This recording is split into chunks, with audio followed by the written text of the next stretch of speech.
Olivier Youinou, bonjour. Bonjour, Monsieur Bourdin. Secrétaire général du syndicat Sud à l'assistance publique hôpitaux de Paris.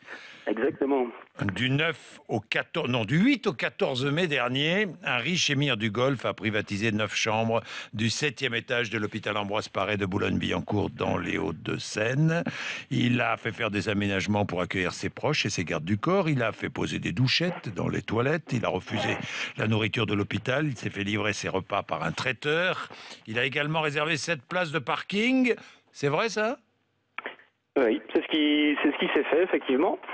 Ce qui est choquant dans l'affaire, c'est pas tellement en fait qu'il ait pu le faire, c'est que ça se fasse chez nous et que à travers cet exemple-ci, on cautionne la location des services publics. C'est ça ce qui est choquant. C'est une question il a payé la facture quand même. Il a payé la facture, mais heureusement, vous me direz 250 000 euros. Heureusement. C'était le minimum, effectivement. Et puis il l'a payé avant de bénéficier des services. Ça aussi, c'est un plus. Mais bon, ceci dit, ça reste choquant quand même parce que nous avons en fait des principes et puis des règles républicaines en France qui font que chacun a l'accès aux soins ou devrait avoir l'accès aux soins, quel qu'il soit.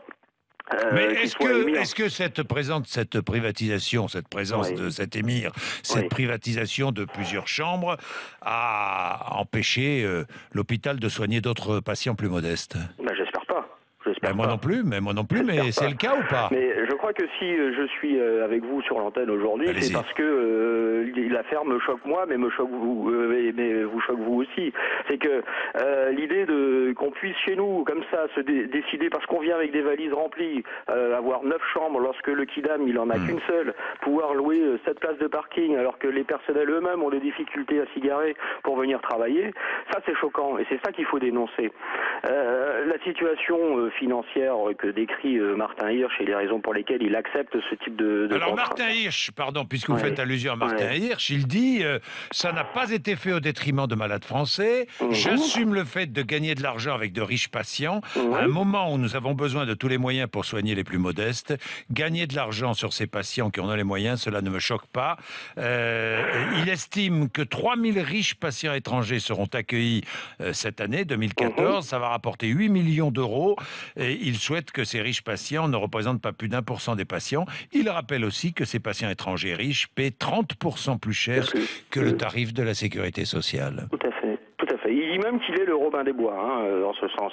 Bon, au-delà du fait que l'idée de le voir en collant marron et en tunique verte me plairait assez, soyons un peu sérieux. Être Robin des Bois aujourd'hui, c'est pas simplement faire les poches à des richissimes patients étrangers qui représentent de toute façon pas plus de 1% de notre patientèle. Il s'agirait plutôt de dénoncer un système de financement des hôpitaux publics qui le pousse chaque jour un peu plus dans le mur.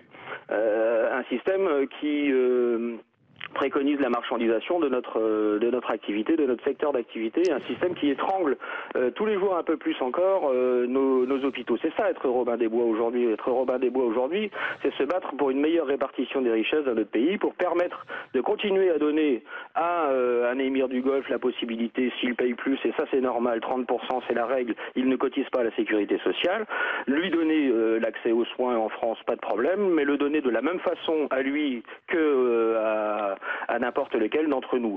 Vous, Monsieur Bourdin, vous m'accorderez le fait que vous avez certainement une fortune inférieure à celle de l'émir du Golfe dont il est question. Merci Olivier. Vous gagnez très certainement aussi, mais vous l'accepterez aussi, plus que le salaire moyen des Français. Eh bien, notre système de service public me permet de vous dire, Monsieur Bourdin, que je vais, moi, parce que je suis soignant, vous apporter mon savoir, mes compétences, au même titre que l'émir, pas moins, mais pas plus que le SMICAR. C'est ça notre système, c'est ça notre engagement, et c'est ça qui est mis en cause. Mais si ça permet de récolter de l'argent, Olivier pour les autres patients, pourquoi pas ? Est-ce qu'on doit être franchement non ? Parlons là aussi sérieux.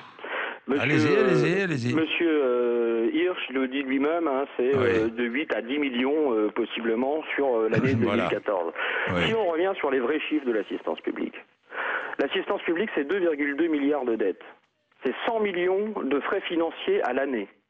c'est un budget d'investissement qui est très en dessous des moyens. On a 150 millions d'investissements propres aujourd'hui sur l'assistance publique à l'année pour un taux de vétusté de nos matériels qui sont à plus de 80% et qui exigent un investissement là rapide de 1,6 milliard. On voit bien que c'est pas les seuls 10 millions là qui vont aider en quoi que ce soit. Mais alors on les refuse ces riches patients alors? Ne les refusons pas, mais acceptons que le principe même du service public est là au-dessus de cet intérêt-là. On rappelle le principe et on ne les refuse pas, quoi. Voilà, c'est votre position. Merci Olivier Youinou, merci à beaucoup. Merci, au revoir. Qu'en pensez-vous? 6h48, vous nous dites.